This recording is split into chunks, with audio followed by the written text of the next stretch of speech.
Hi, morning, everybody. Happy race day. Let's talk about the Pennzoil 400 at Las Vegas.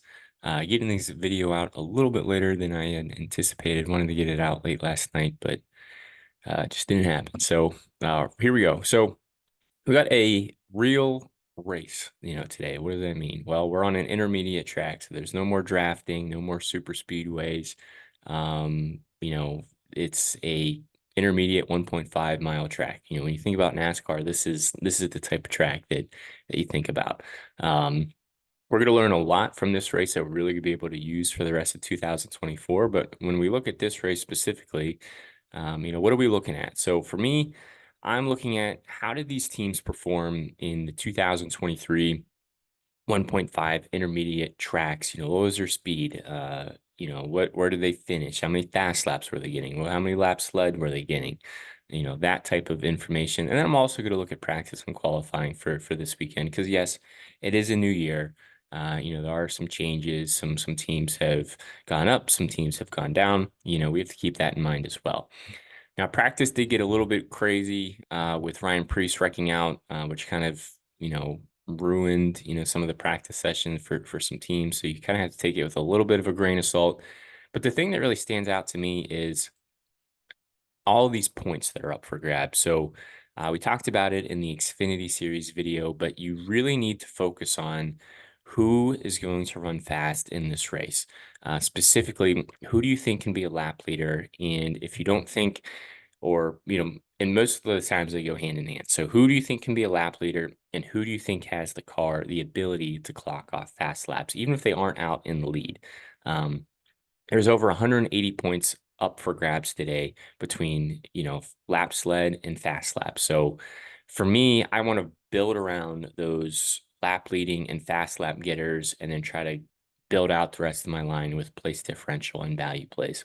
For me, I'd much rather, especially in tournaments, I would much rather chase a lap leader than chase and pay up for a place differential play. So let's talk about it here. So when you look at the slate, you got Larson, Hamlin, Byron, Blaney, and Logano up here. Now, Larson is looks like the class of the field. He was the quickest in the 5 lap, the 10 lap, the 15 lap, the 20 lap, the 25 lap. Every single data point out there is screaming at you to play Kyle Larson. He starts on the front row. And if you look at the 2023 1.5 intermediate data, he was the best at that last year. So there's a lot to like. I like him for tournaments. I like him for cash games. Um, However, everyone is playing Larson. So while I'm still going to have a majority of my lines having Larson in them and then trying to differentiate in other areas of my line, I still would advise, building a couple of lines without Larson in them, just in case, he hits the wall or has a mechanical issue. Um, but if you just had to pick one play on today's slate, it's going to be Kyle Larson. From there, you got Denny Hamlin.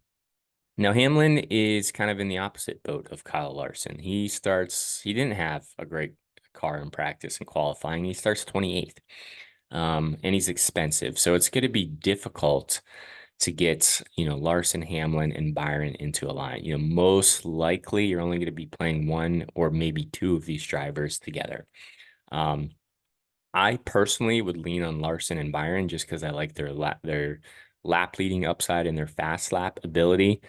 But say one of those drivers don't work out and maybe, Larson takes over and Byron doesn't get a chance to lead, or maybe there's another lap leader outside of Larson and Byron. Well, who is potentially there to take advantage of that? It's to be Denny Hamlin. He starts 28th. He's more of a place differential upside play, but we know how long this race is. We know how good JGR is. We know how good Hamlin was in general in the 2023 intermediate style tracks last year. So I expect this team to work on it. This team's going to improve. They're not going to run 28th all day long. I expect them to be inside the top 10 to be a contender. If he can get out front and lead some laps, I mean, he's really going to go through the roof as far as points go. The concern is the practice and qualifying speeds that he showed. So for me, I'm going to have more Larson and Byron. But if you're building more of like a single dominator lineup or maybe trying to get a dominator a little bit cheaper on the slate outside of Larson and Byron, I think Hamlin, can work. So he's a little bit more of a cash games turn or cash games, play for me. I really like William Byron. I think Larson's going to carry the ownership, but Byron really wasn't that far behind. They're both 1A and 1B in my opinion. I like playing them both together. I like playing just both, just one of them. So Byron ranks second in the 5, 10, 15, 20 lap averages. He's right behind Larson. And like Larson, he was also really good and pretty dominant on these 1.5 intermediate tracks, last year. And his pit crew is really good too. So, I expect if Byron's able to get the lead on pit road or Larson has a little slip up and Byron's able to get out front, like I can see Byron just maintaining it and holding the lead. And even if Larson's out front, like I wouldn't be shocked if Byron's picking up fast laps. So for me, when I look at those dominator points of laps led and fast laps, it screams Kyle Larson and William Byron to me. Those are the two plays I really want to build around. From there, it kind of gets wide open. So you got Blaney, a little bit more of a tournament play. He was pretty good on the 1.5 mile tracks last year, especially for the Fords. It'll be interesting to see how the Ford body does on like an intermediate style track. We saw them pretty strong at Atlanta. But this is a little bit different. So it's going to be hard to go with Blaney when you have Larson and Byron up there that were so fast and Hamlin offering all the place differential upside. So Blaney is a little bit more of a tournament play for me. I'm just not getting there a ton. If I am, I'm kind of, forcing myself to go that way. I'm not getting the Joey Logano today. It is impressive. It's his third consecutive week on the front row. Granted, some of those were using that glove to assist him with that, but still, this car's fast. The issue with me, or the issue with Logano, is for me, I think Larson and Byron take over this race, and if they're Larson and Byron are taking over, that leaves Logano, kind of out of the equation to lead laps and get fast laps. So I'm just kind of drawing the line in the sand there. Elliott, I don't mind. I think Elliott's ownership might be a little bit lower than it normally is, because he missed a lot of time last year. And when he was on the intermediate tracks, when he came back, he wasn't great. I mean, Larson and Byron were definitely the two best cars out of the Hendrick stable. Looking at practice and lap averages, he isn't that far off. I mean, Larson and Byron are still quicker, but I don't mind Elliott as a tournament play at all. Kyle Busch is a little bit more of a place differential play. I would rather just pay down for Ross Chastain personally. I think they're very similar plays. Chastain's just a little bit cheaper, and has a pretty good average finish. He finished around 10th last year on a lot of these intermediate tracks where Kyle Busch was kind of hit or miss. So he's another solid place differential play. He gives you a little bit of a price discount off of Denny Hamlin. So if you're looking for some place differential plays, I don't mind Busch or Chastain, but personally, I'm going to lean on Chastain. I think Bell and Truex make for great tournament plays. I think these could be secondary, fast lap getters, lap leaders outside of Larson and Byron. So, we got to mix it up a little bit. Who are some other plays out there that could potentially help us in tournaments? Who's some plays we can take some risks on? Bell was pretty strong at the 1.5s last year. Not as quite, the similar pace that we saw at a Hendrick, but he's a solid, tournament play. Truex is tough starting 7th. The discouraging thing with Truex was how poorly they ended 2023, but the encouraging thing was, at the beginning of the year, they were very quick. So the biggest difference with Truex is his practice times were pretty slow compared to his qualifying times. But the good thing is he was trending in the right direction. So practice was slow, but when it actually mattered, when qualifying came around, he qualified 7th, and you're getting him for $9,300. So I don't mind that. Like I said, I really like Chastain more as a place differential play. And then I love Reddick today. Reddick was really, really fast. He was third in those lap averages behind Larson and Byron. He's only $8,900 and he starts 18th. So he gives us place differential upside, and I think he has the ability to lead laps or at least earn fast laps. Bubba Wallace is going to be a little bit more of a tournament play. If you kind of throw him in the same equation as Bell and Truex, I would rely more on Bell and Truex just because of the skill set. I don't mind Wallace either. He's basically in the same equipment. He was pretty quick, right behind Reddick in the 15 lap average, which is encouraging. The concern is he starts fifth. So does he have the ability, the car to get out front of, the Larsons and the Byrons? I don't know. But maybe he can earn you some fast laps and, get a decent finish, and that'll work for him. Keselowski is a little bit more of a place differential upside play. So if you can't pay up for Chastain, I think Keselowski's fine. Busher, his teammate, starts ninth. A little bit more of a tournament play for me. I'd much rather just play Keselowski in the same equipment for a little bit more money that gives me the place differential upside. And then I don't mind Alex Bowman either. Bowman is the cheapest of the Hendrick cars.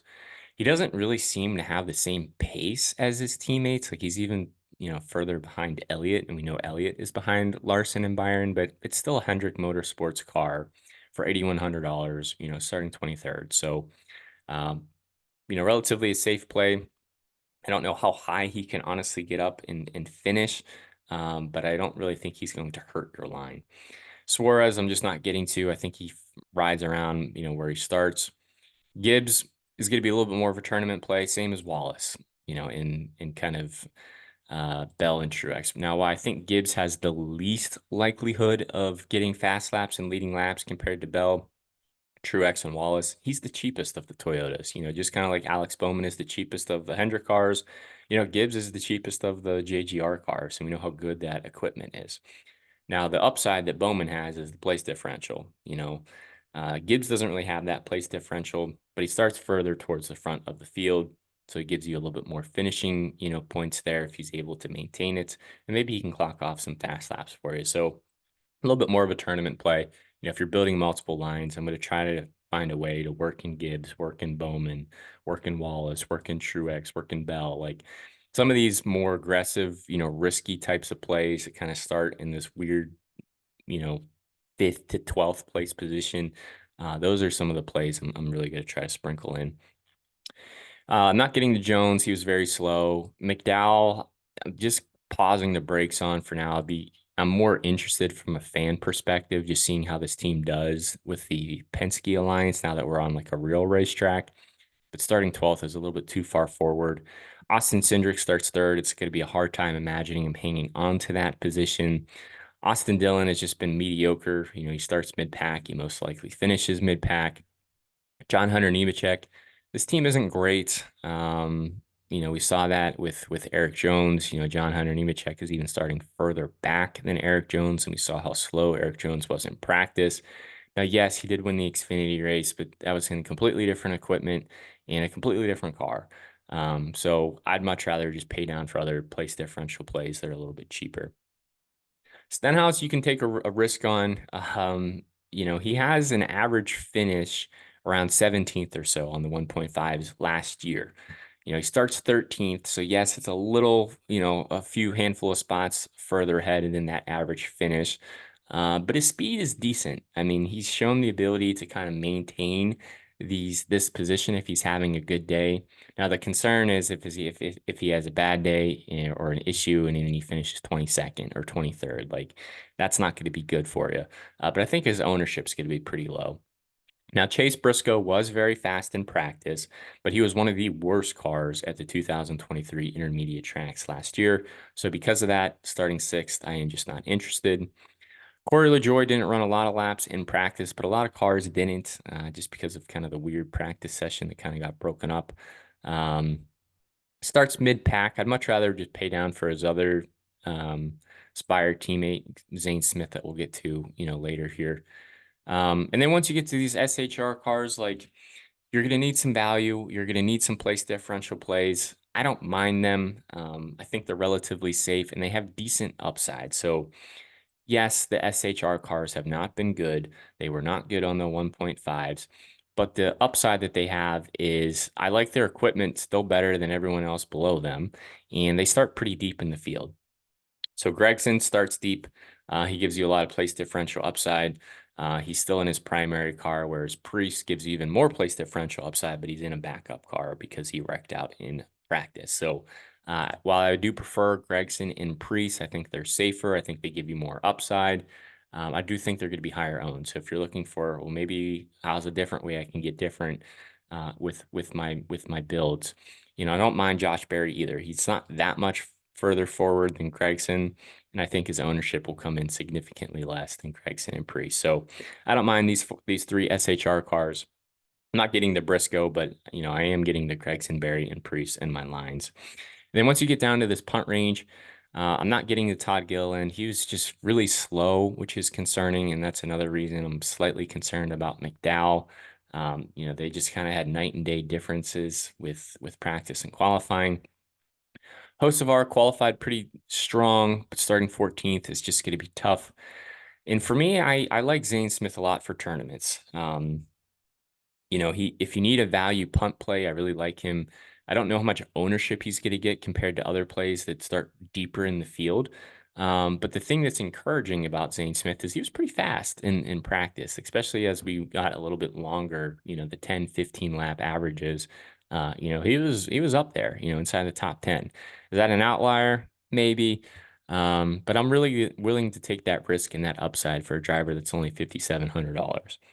And then outside of there, the next two drivers I'm going to go to are going to be Daniel Hemrick and Justin Haley. Justin Haley was not able to take a qualifying time with a mechanical issue. They got that issue fixed. He starts 35th. He really can't lose you any points. And these Rick Ware cars have been decent. I mean, not great, but he starts so deep in the field, he can't really hurt you. You could argue the same thing for Daniel Hemrick. So, similar. His equipment's probably better than Justin Haley's. I just think Haley's a little bit more of a better driver, and he's a little bit cheaper. So hopefully that's helpful. Like I said, for me, it's really attacking those lap leaders. I really like Larson today. I really like Byron today, and then trying to find, either pairing them with the place differential plays of the Chastains, the Hamlins, the Reddicks, the Bushes, the Keselowskis, or trying to get some type of third lap leader or third fast lap getter in your lines, or fading a Larson and Byron, and then seeing who else can potentially get out there and lead laps. Maybe it's Christopher Bell, maybe it's Martin Truex Jr. Maybe it's Bubba Wallace, Tyler Reddick. So that's kind of the way that I'm building. And then, I'd focus around those lap leaders, those fast lap getters, and then see what kind of salary you have left, and then try to get down here and sprinkle in some of these value, place differential plays. So that's going to do it. If this has been helpful at all, liking, commenting, sharing, retweeting our content is appreciated. Subscribing to the channel is always helpful too. We just eclipsed the 800 subscriber mark. So, woo, thank you guys. Now we're up to, climbing to 900. Really appreciate all the following on Twitter. We'll post this spreadsheet there. And if you're having a good weekend, or if you just appreciate it, or, you won one big, even a $2, $5 tip here or there, helps things, helps us a lot, and lets us know that we're appreciated. So that'll do it. Best of luck today. Hopefully we have a good day, good race, and hopefully we come out on the right side of this thing.